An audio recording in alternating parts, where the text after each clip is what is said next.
Today we will talk about decision making. One of the important things that you have to look at when making decisions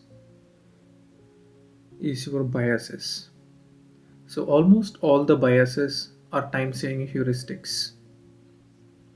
So these biases has been accumulated over the years to help you with time saving.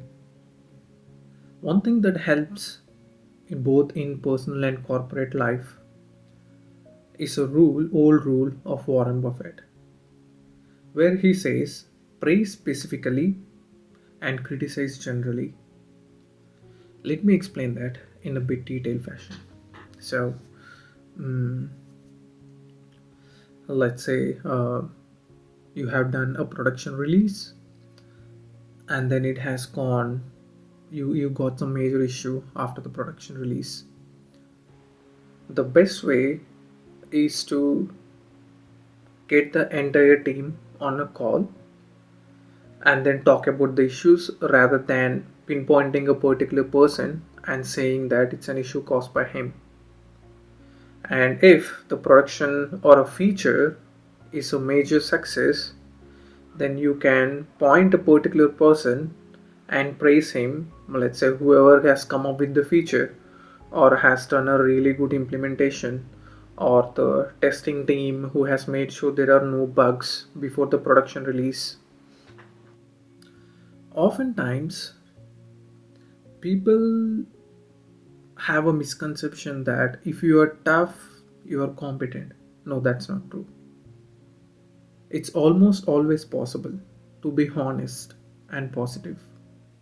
If you are a C-level executive or certain jobs like venture capital or a fund manager, decision making is the most critical thing. Let's if you are 10% better in making decisions compared to others.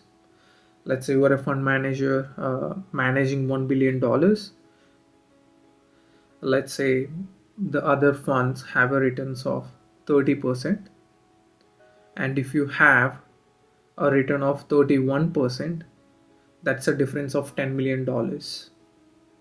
And if you are good by 5%, then that's a difference of $50 million.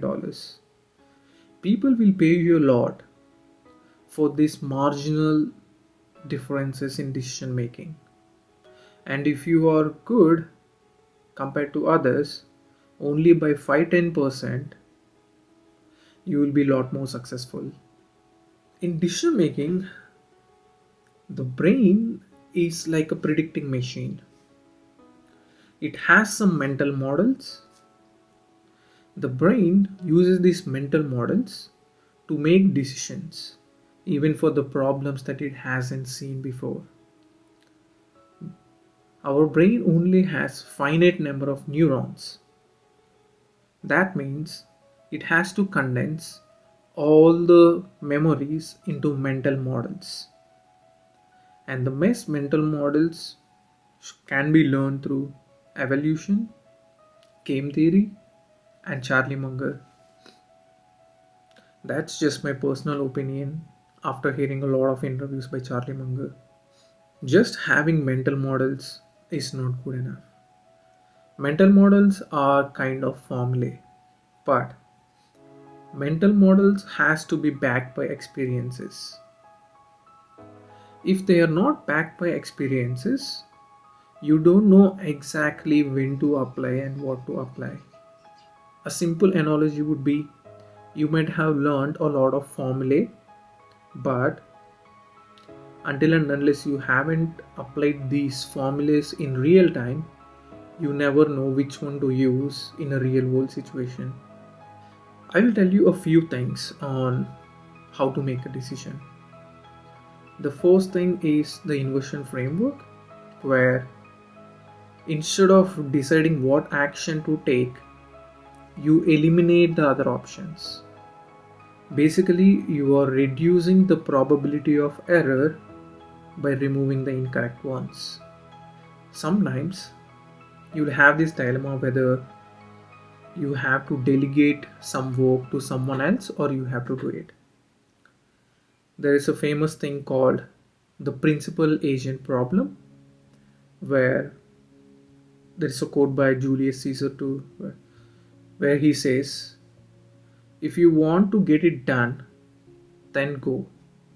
If not, then send.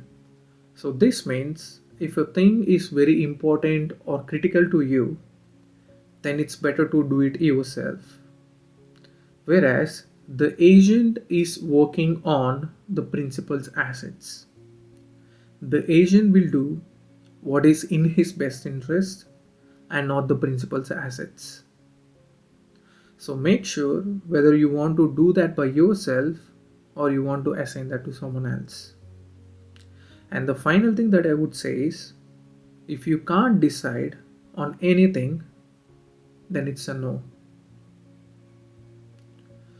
If you open a spreadsheet to write the pros and cons, good or bad, then it's a definite no.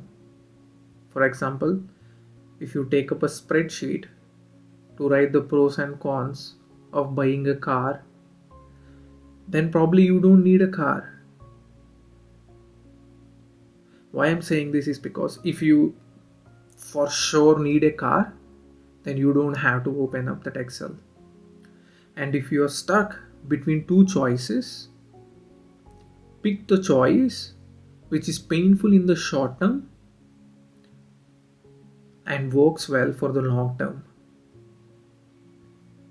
Our brain might tell you to choose the short term pleasure than the long term results.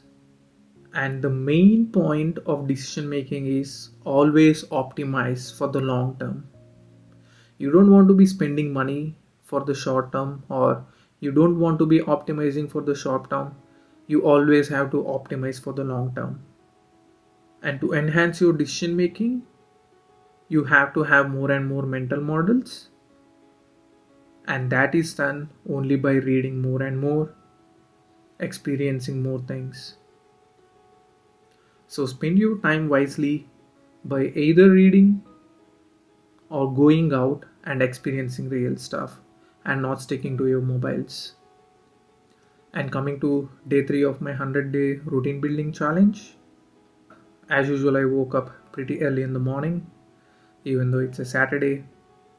Went for a run, read the book, went to a cafe, learned some editing tips, and now I'm going to do my office work for a while and then head out to experience the real world.